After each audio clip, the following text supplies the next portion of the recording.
ya. Oke, selamat malam Bang Sulaiman. Selamat malam Bang Sabta. Bang, sebagai praktisi hukum, Bang melihat dikatakan telat atau enggak kekisruhan donasi yang mengatakan donasi itu sudah sampai sama orang yang membutuhkannya itu NTT. Sudah tepat nggak sih Bang uang itu dialihkan, padahal perkara ini dugaan masih ada sengketa untuk gugatan donatur sendiri Bang? Oke. Hukumnya gimana Bang? Baik.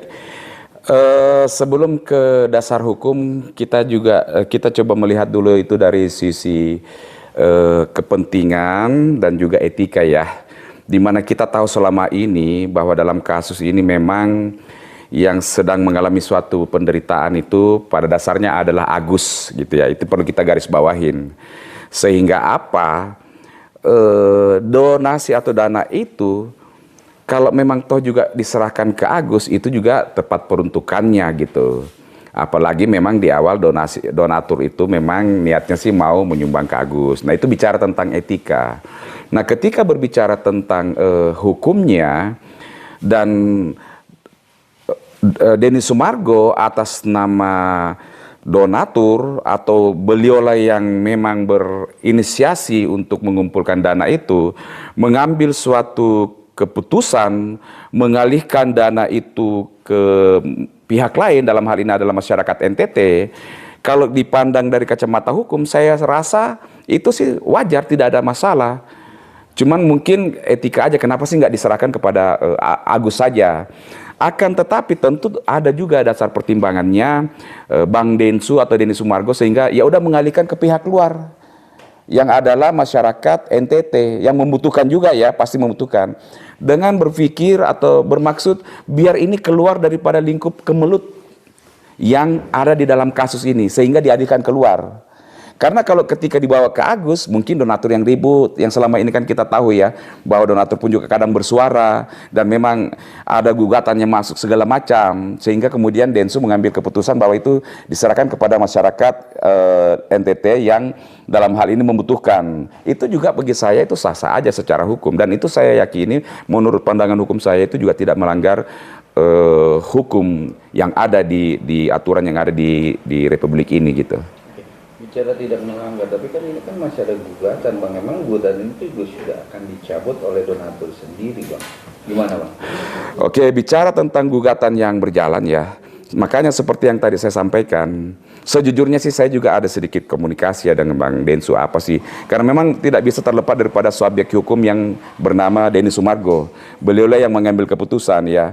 Pasti dia sudah pertimbangkan dong. Kalau memang ternyata gugatan itu berjalan, seperti apa antisipasinya? Contohlah semisal ya, saya berandai-andai nih ya, tidak mengatakan bahwa ini adalah pendapat Denny Sumargo. Kalau ternyata gugatannya itu berjalan, terus kemudian ternyata memang duitnya itu harus dialihkan ke Agus, ya udah duit saya tombokin lagi. Duit tetap duit gitu. Jadi kurang lebih seperti itu gitu. Itu emang pendapat seorang Denny Sumargo ya kan, kalau memang dikatakan Agus membutuhkan sesuatu tinggal telepon atau ya itu memang dari pernyataan beliau ya, kalau Agus memang butuh biaya berobat silahkan hubungi beliau gitu kan ya.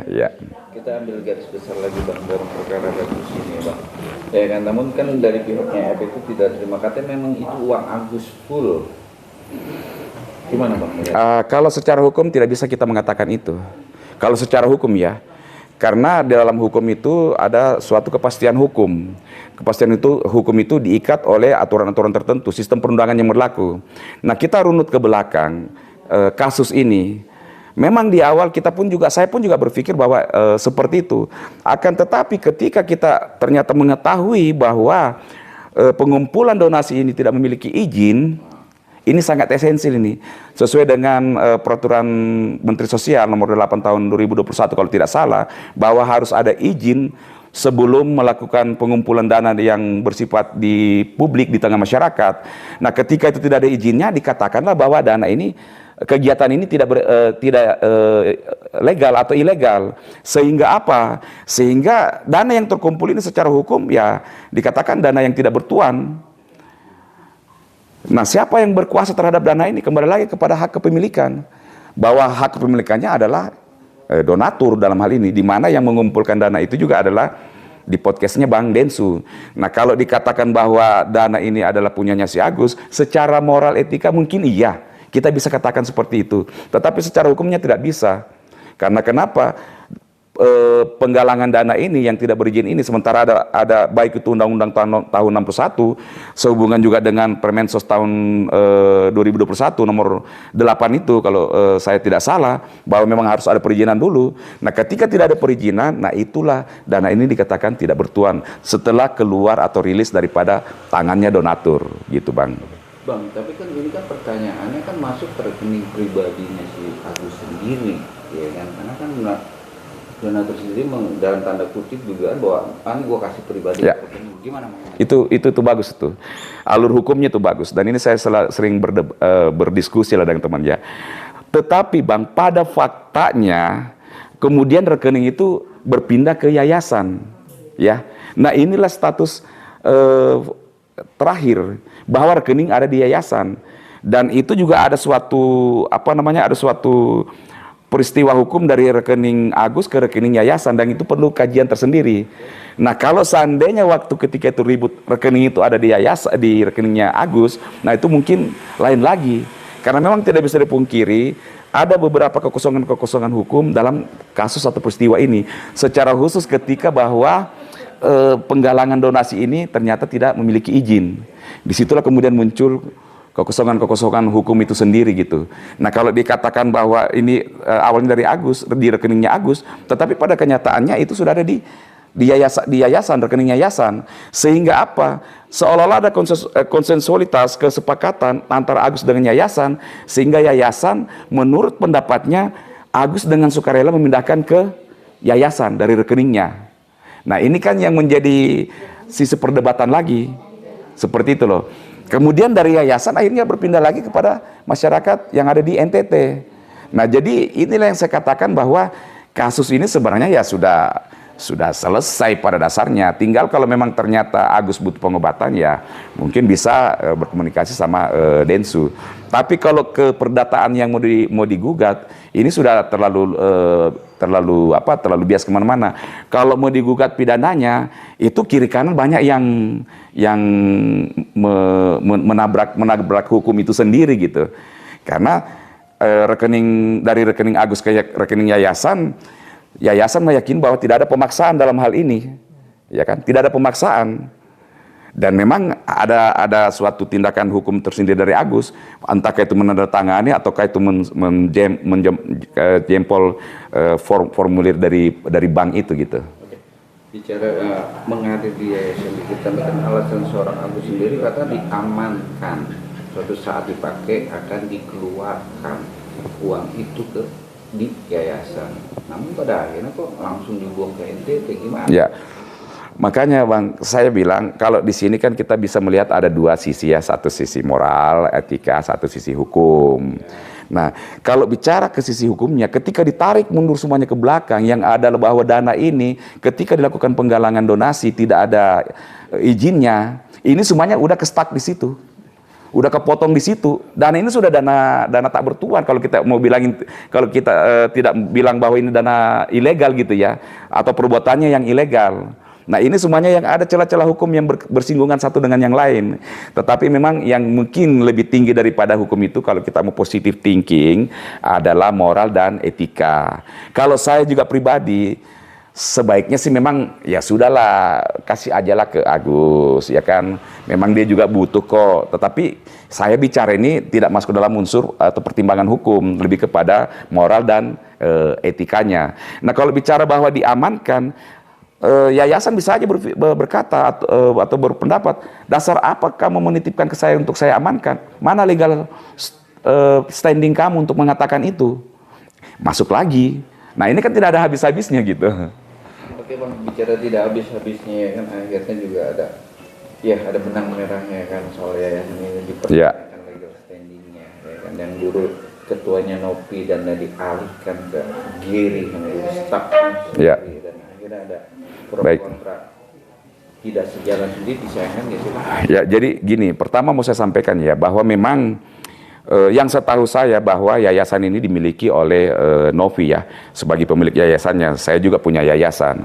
Dan Gary itu adalah timnya dia, kemudian dia ditunjuk menjadi ketua yayasan. Secara hukum sih itu sah aja. Sama seperti pemilik perusahaan menunjuk seseorang yang menjadi direktur. Nah, cuman kembali ke etika, kalau menurut saya pribadi seharusnya tidak seyogyanya dalam kondisi kemelut ini Novi menunjuk pihak lain untuk menjadi ketua yayasan. Harusnya selesaikan dulu masalah. Nah, kalau bicara tentang ada konflik antara Novi dengan Gary, dalam konflik dalam kapasitas apa? Pribadinya kah atau Gary sebagai ketua yayasan? Ketika Gary sebagai ketua yayasan itu hal yang aneh bin ajaib, memalukan dan ya memuakkan juga. Karena ini yayasannya dia kok. Kalau dia tidak suka Gary, dia marah sama Gary, pecat dia jadi ketua yayasan, tunjuk orang lain atau dia kembali lagi. Tapi kalau pribadi lepas antara pribadi ya wallahualam, kita nggak tahu gitu kan ya. Tetapi kalau memang pribadi dengan pribadi, etikanya Gary tidak akan mau ada di posisi sebagai ketua yayasan. Nah, ini yang saya maksud, ini ada permainan apakah di balik ini? Mari kita tanya pada rumput yang bergoyang. Bang, bukan bicara permainan, tapi kan bicaranya dia tanda kutip dugaan penggelapan uang 100 juta itu uang yayasan. Namun dari pihak masih PH-nya Novi sendiri, gue pengen ada titik terang buat apa duit itu dipakai untuk Oke. Kalau itu Bang, kita perlu pahami atau perlu dibuktikan kalau memang benar ya adanya penggelapan. Gary melakukan itu sebagai pribadi, subjek hukum orang, rek person, ataukah dia sebagai bertindak sebagai bagian daripada yayasan. Nah, itu sesuatu yang beda. Ketika Gary sebagai pribadi, maka pembebanan pidananya ada sama dia. Akan tetapi ketika sebagai yayasan, dia dan Novi itu sebagai satu kesatuan. Nah, ini yang harus kita diperjelas sebenarnya. Dan Novi tidak bisa seketika langsung mengatakan Gary atau siapapun ya, itu harus didalamin dulu gitu. Gary sebagai apa nih? Apakah waktu dulu sebagai sekretaris yayasan, ataukah sekarang sebagai ketua yayasan, ataukah secara pribadi? Karena yayasan itu mengeluarkan duit kan harus tanda tangan ketua yayasan. Ketika kapan ini duit dikeluarkan? Apakah pada saat Novi sebagai ketua yayasan, ataukah sekarang ini? Nah, itu yang perlu dilakukan. Dia mengeluarkan dana itu secara pribadi ataukah secara sebagai ketua yayasan. Kalau dia ketua yayasan, seyogyanya dia langsung diberhentikan. Ataupun kalau memang itu benar secara pribadi dia itu yang melakukan itu, harusnya itu dia langsung diberhentikan sebagai ketua yayasan. Apakah ini terjadi sekarang? Kan enggak juga kan ya. Dia masih sebagai ketua yayasan sekarang. Nah, ini pertanyaan yang saya bilang. Ini kenapa kok tidak ada tindakan hukum selanjutnya dari yayasan terhadap Gary? Sementara yayasan ini masih tetap ada di bawah kekuasaan daripada Novi. Kenapa saya bilang dia kan pemilik yayasan? Jadi perlu dibedakan antara pemilik yayasan itu dengan ketua yayasan. Pemilik yayasan boleh mengangkat orang lain di luar daripada pemilik untuk jadi ketua yayasan. Saya pemilik yayasan, Mas orang lain, saya bisa angkat sebagai ketua yayasan saya. Nah, ketika saya mencurigai abang ada pelanggaran hukum, menggelapkan dana, seharusnya seyogyanya saya langsung pecat dulu abang dong, baru biar kasus hukum bisa berjalan. Nah, seperti apa? Sekarang kan kita masih lihat Gary ini masih ketua yayasan kan ya. Nah, itu yang saya bilang. Ada kenapanya gitu. Tapi kan niat juga akan mengundurkan sebagai ketua yayasan, Bang. Siapa Gary? Gary sendiri kan. Niat. Ya makanya kita lihat nanti. Kita lihat nanti. Kalau niat sih mah niat mau kapan? Niat itu saat itu dia ngomong, saat itu dia kasih surat pengunduran diri, udah selesai. Kenapa harus berlama-lama? Tapi untuk laporan si Novi sendiri, untuk proses pelaporan itu udah tepat gak sih Bang untuk melaporkan Gary sendiri? Jadi kan gini, semua orang kan berhak untuk melapor, monggo aja, silakan aja. Arti kata kita kan di sini dalam hal menganalisa ya perilaku hukum ini seperti apa nih. Karena kita sebagai masyarakat Indonesia, apalagi bagi orang-orang yang memang punya background hukum, wajar dong kalau untuk memberikan narasi-narasi hukum atau mungkin masukan-masukan kepada masyarakat luar. Masyarakat di sekitar kita seperti apa sih sebenarnya yang terjadi berdasarkan pandangan hukum kita gitu. Kalau saya sih ya ada sesuatu yang menurut pandangan saya aneh gitu. Karena masih sekarang masih ketua yayasan, katanya baru mau, kemudian sudah di LP, harusnya seketika itu juga dan tidak perlu mundur, dia harus memberhentikan. Pemilik yayasan itu berhak memberhentikan ketua yayasan, tidak menunggu ketua yayasan itu mundur. Nah, pertanyaannya kan dia sudah mengundurkan dan dia nggak punya hak untuk apapun Bang kalau dia udah mengundurkan diri. Kalau kemarin kan merasa dia teman apa sih take down dulu lah atau belum mengundurkan. Kalau sekarang mengundurkan diri bang, dia udah nggak ada hak nggak sih bang untuk Si Dovi dia kan pemilik yayasan bang. Kembali saya bilang pemilik yayasan dengan pengurus yayasan bahasanya. Gary sekarang ini sebagai pengurus yayasan yang adalah ketua yayasan, tapi Novi sebagai pemilik yayasan. Dia tetap punya hak dalam memanage, mengolah yayasan ini, mengontrol yayasan ini, tapi kesehariannya itu dipercayakan kepada Gary. Karena yayasan ini tetap bertuan, bukan tidak bertuan. Nah, kalau ketika dia melihat ada penyimpangan dana yang dilakukan oleh Gary, seketika itu dia harus copot sebagai ketua yayasan, dan unsur pidananya tidak akan lepas. Ketika dia copot malah lebih bagus, sehingga proses pidananya itu bisa cepat berjalan karena dia tidak akan membawa yayasan itu gitu. Bang, Mas Kisru juga nih bang, kemarin juga sebenarnya udah minta maaf dari pihak PH-nya sendiri atau Farhad tim lawyernya sendiri kemarin bahwa ada statement akan menggugat atau melaporkan orang NTT sendiri yang menerima itu nih bang. Agak analisa aja dikit. Ya. Itu sih kalau menurut saya, ini pendapat pribadi saya itu terlalu berlebihan. Satu masyarakat NTT itu kan nomenklatur yang luas ya, bahasa yang luas. Masyarakat yang mana?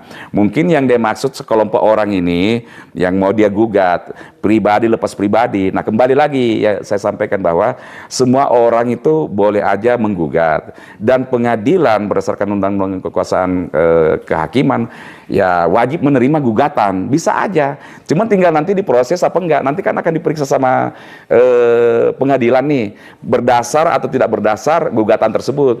Tapi kalau untuk sekedar shock terapi dan lain sebagainya ya wajar saja. Saya menggugat abang, tapi pengadilan apakah nanti abang menerima gugatan saya? Itu menjadi pertanyaan. Dan kita, saya tambahin sedikit, dan kita harus memberikan pencerdasan hukum kepada masyarakat kita bahwa ketika seseorang menggugat kita ataupun LP kita tidak seketika bahwa itu pasti akan diproses gitu.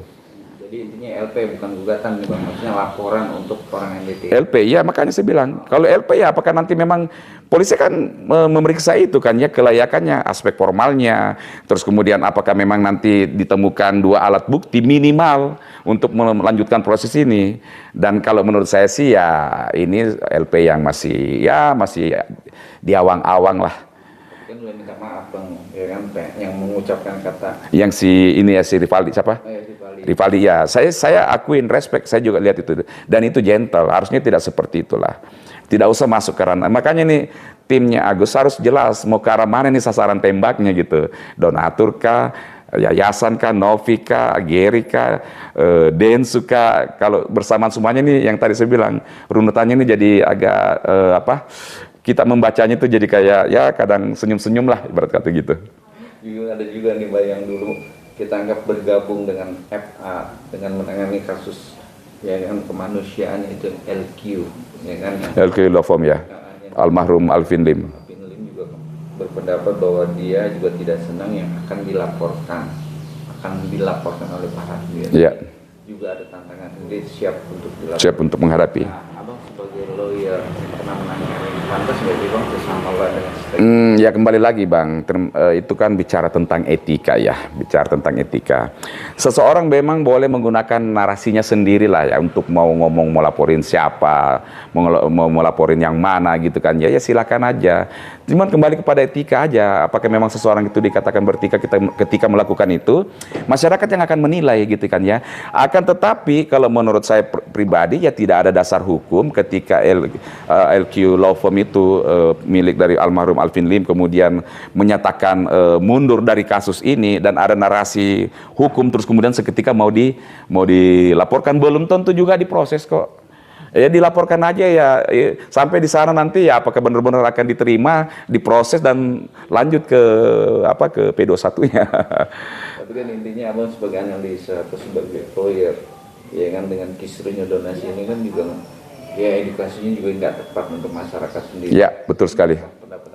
Ya inilah makanya saya kadang kalau naik di Komal bikin VT terus kemudian ya di mana-mana berdiskusi sudah cukup pembelajaran hukum yang ada di kasus ini. Berkali-kali sudah dibahas. Satu. Kemudian kedua, esensinya juga tidak sesuatu yang besar gitu. Tidak ada penyanderaan hukum, tidak ada suatu penganiayaan terhadap korban-korban yang mungkin disebabkan oleh oknum-oknum. Jadi ini terlalu berlebihan kalau kita terus panjang-panjangin, kalau kita terus utak-atik, obok-obok, tidak ada penyelesaiannya. Kalau saya sih menyarankan kepada teman-teman netizen dan juga mungkin bapak-bapak pengacara-pengacara yang hebat-hebat, ayolah kita berpikir secara lebih luas untuk bangsa dan negara, rakyat kita Indonesia kok. Energi Bapak, kemampuan bapak-bapak dan ibu-ibu pengacara ini lebih dibutuhkan banyak masyarakat kecil yang lainnya ketimbang mutar-mutar di pada kasus ini. Menurut saya loh ya. Jadi kalau saya berpendapat seperti ini menurut saya, tapi kalau saya mau disomasi lagi ya sudahlah. Karena sekarang ini sudah zamannya somasi. Berpendapat sedikit itu seolah-olah pembungkaman diancam somasi. Tapi ya kita harus tetap bersuara. Tidak bisa tidak gitu kan ya. Saksikan terus Rasis Infotainment. Dan untuk mendapatkan berita terupdate, like, comment, share. Dan jangan lupa nyalakan tombol loncengnya. Tetap Rasis, rumor artis dan selebritis. Bukan gosip, tapi fakta. Untuk mendapatkan berita terupdate, jangan lupa tekan tombol subscribe, like, comment, and share, dan jangan lupa juga tekan tombol loncengnya. Saksikan terus Rasis, more artis dan selebritis. Bukan gosip, Tapi fakta.